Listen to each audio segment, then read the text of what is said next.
Россия. Лейба Давидович Троцкий, Ян Кельмовшевич Свердлов и бывший наставник своего Миней Израиль Губельман были люди умные, и они понимали, что основой государства является православие, а потому они начали с разгрома церкви. Осквернялись иконы и мощи, взрывались храмы, тысячами уничтожались священнослужителей и преподавателей духовных академий и семинарий. На рубеже 1920-21 годов вооруженные восстания крестьян охватили многие районы бывшей империи. Например, примечательно Тамбовское восстание, подавленное с особой жестокостью, в том числе газами и концлагерями. Значительная часть страны, измученная гражданской войной, начала открыто выражать недовольство большевиками. Волнения дошли аж до Кронштадта, главной стоянки морского флота. А ведь в октябрьские дни 1917 года матросы Кронштадта являлись главной опорой большевиков. Они брали Зимний дворец, подавляли юнкерские восстания. И за службу получили похвалу Троцкого, который их назвал гордостью и красой революции. Но теперь моряки посчитали, что советская власть оказалась властью одной партии, а идеалы, за которые они боролись, оказались преданными.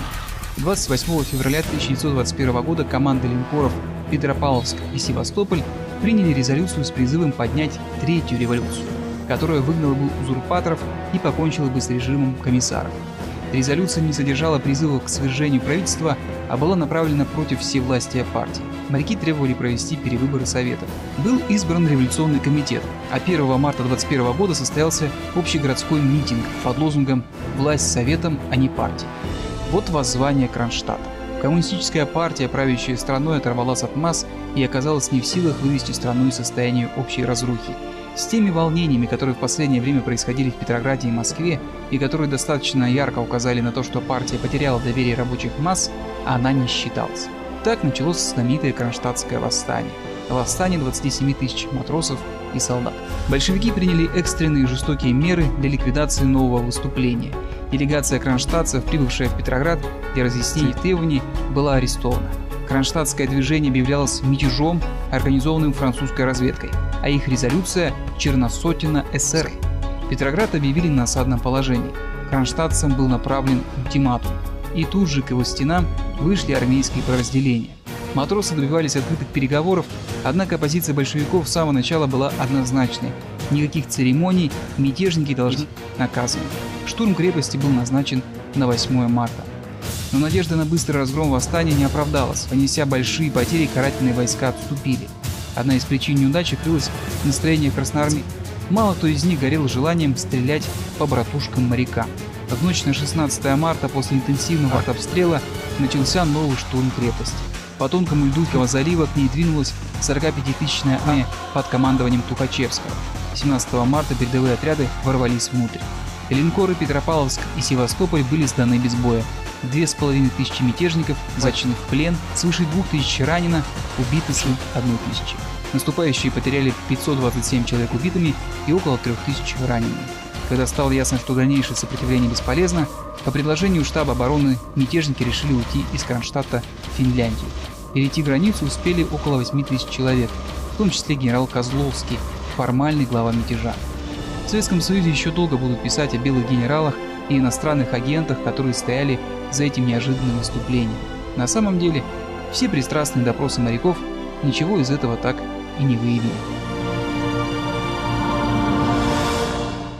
К 12 марта около 300 делегатов съезда были направлены в неблагонадежные воинские части для поднятия боевого духа. Многие солдаты, принимавшие участие в подавлении восстания, симпатизировали морякам Кронштадта, которые требовали свободы слова, свободной торговли, частного владения землей, амнистии политзаключенным. Однако наиболее неприятным для коммунистов было требование восставших изгнать большевиков из Советов и их лозунг «Вся власть Советам, а не партиям». Восстание стало открытым выражением недовольства властью, отчаянным выступлением, спровоцированным большевистской репрессивной политикой. После двухнедельных боев сопротивление защитников Кронштадта было сломлено, их боевые корабли Севастополь и Петропавловск серьезно повреждены. Поскольку Тухачевский стал широко использовать в уличных боях артиллерию, Кронштадт изрядно пострадал. Жертв по сравнению с предыдущими сражениями немного. Восставшие 5 убитыми около 1000 человек, большевики в половину меньше. Через день после падения крепости было казнено несколько тысяч ее защитников. Тех, кто успел сдаться, допрашивали в час. Протоколы допросов так и не были опубликованы. До сих пор неизвестно число казненных и посаженных в тюрьмы. Красные солдаты, лечившиеся в боях, были поощрены участием в параде на Красной площади. Их приветствовали Троцкий и Тухачевский. Через 2 месяца Тухачевский принял командование войсками, подавлявшими восстание Антонова в Тамбовской губернии. March 1921. Again at Kronstadt. Revolt in a second rebellion, this time against the Bolsheviks. Demand reforms promised by the Bolsheviks, but not delivered. In these government films, the Rene storms the bastion Kronstadt over the frozen Gulf inland. The defenders hold off attacks, and when overrun, the survivors are shot. The Navy, dishonored and all but destroyed, stands condemned. And Lenin not only distrusts the Navy, but doubts its usefulness.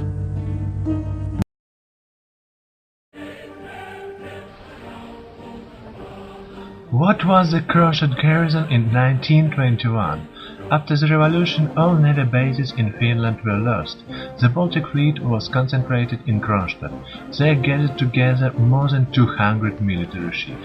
But the Soviet power was busy struggling with the White Army. The fleet had been left to take their course. Thousands of sailors called up to the Red. But the war had ended in the western part of Russia in November 1920, and the mariners who were alive went back to their ships. However, they were not the same mariners who arrested the provisional government in 1917. Great number of new recruits joined the fleet. They were a generation who saw the war communism and the Bolshevik terror. In fact, the majority of the sailors were born in agricultural areas of the country. They understood that the main reason of the hard situation was the military communism policy. Total nationalization and grain requisition were the main economic measures of the military communism. In addition, the Bolsheviks persecuted every another political party. On the 26th of February, in response to the strike events in Petrograd, crews of the battleships Petropavl and Sevastopol had an emergency meeting and agreed to send a delegation to the city to investigate or back on the ongoing strike movements. On their turn 2 days later, the delegates informed their fellow sailors of the strikes and the government operations directed against them. On the 28th of February, the crews of the ships Petropavlovsk and Sevastopol had a meeting which approved a resolution raising 15 demands. A general meeting of the garrison on the Anchor Square of Kronstadt was held. There were more than 16,000 people, including the citizens and the citizens. Mikhail Kalinin and the commissar of the Baltic Fleet Nikolai Kuzmin made speech for the government. They called to stop riots, but they were hooted down. The general meeting passed a resolution including the 15 demands given above. The scribe Stepan Petruchenko from the battleship Petropavlovsk read out the resolution. He was supported unanimously.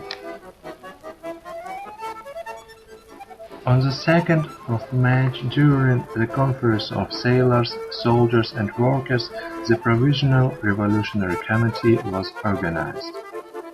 After hearing speeches by Kuzmin and Vassiliev, the president of the Kronstadt Executive Committee, they were arrested. Unfortunately, sailors spent too much time on the or the assembly, but against the political monopoly of the communists, who was the main power in the country. Anyway, the position of the Bolsheviks was clear. No negotiation or compromises. The rebels must surrender unconditionally. The emissaries who were sent to Petrograd by the rebels were arrested as the members of their families, who lived outside Kronstadt. On the 3rd of March 1921, the defense staff was formed in Kronstadt. It was led by former officers of Imperial Navy, but the main authority in the fortress belonged to the Provisional Revolutionary Committee. The same day, the fortress delegate meeting decided to fight. It was the beginning of military struggle. The forces of the 7th Army killed more than 17,000 soldiers. The army was divided into two groups. The northern group was 3,500 and the southern was about 10,000 fighters. At 6 p.m. on the 7th March, shelling of Kronstadt began. At sunrise of the 8th of March, the storm started. The Red Army suffered heavy losses and the rebels were not injured. The storm of the fortress was unsuccessful. In day, the 10th Congress of the Russian Communist Party was opened in Moscow. During the 10th Congress, Lenin said that the Kronstadt rebellion was more dangerous than Kolchak, Denikin and Wrangel together. Kronstadt survived the first attack. The next 2 days passed in a bloody struggle between the Red Army and the rebels, and both sides were preparing forces for the last fight. However, Kronstadt was isolated, oil and food ended, the Gulf of Finland was covered with ice, and support from abroad could not come to Kronstadt. If Kronstadt would fight a few more weeks, the communist regime would be overthrown in Petrograd and then everywhere in the country. That's why Lenin and Trotsky were happy to suppress the rebellion. On the 12th of March, the rebel forces totaled 18,000 soldiers and sailors, 140 guns, more than 100 machine guns with a lot of ammunition. The Bolshevik troops were supplemented by new forces. Military force had been increased to 54,000 troops, more than 150 guns and more than 400 machine guns. The troops were divided into two groups. The northern group advanced from the north to Kronstadt from Sestroretsk and Lysy north. The southern group advanced from Oranienbaum. 300 delegates of the 10th Party Congress, more than 1,000 communists and 3 regiments of cadets joined the attack. The general offensive to Kronstadt started at night on the 17th of March. Under cover of darkness, soldiers stormed the fortress. Part of the northern forts were occupied without a fight. By the time of the forts, especially on the southern side of the island Kotlan, put up the resistance. After noon, the air raids were made. There were battles in the streets. The rebels kept the defense in almost every building. The situation was very difficult, and Tukhachevsky had a plan. Finland was closer than to Petrograd. From 6 to 8,000 people crossed the Finnish border, including the leader of the rebellion, Shchenko.